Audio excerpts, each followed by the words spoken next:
Hello guys, এখন আমি যাচ্ছি চড়ক পূজার মাঠে। ওখানে চড়ক পূজার মাঠে মেলা বসেছে, সেই মেলা দেখতে যাচ্ছি। তো চলো যাওয়া যাক। দেখতে পাচ্ছ আমরা মেলায় মাঠে পৌঁছে গেছি।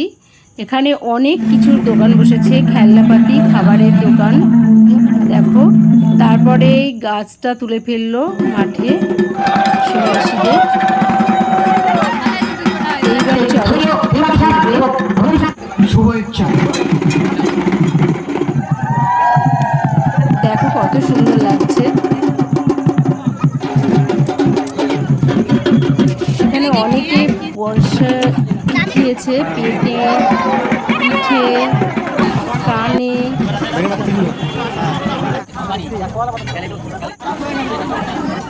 তারপরে আমরা অনেক কিছু কেনাকাটা করলাম, তারপরে বাড়ি চলে আসলাম। টাটা।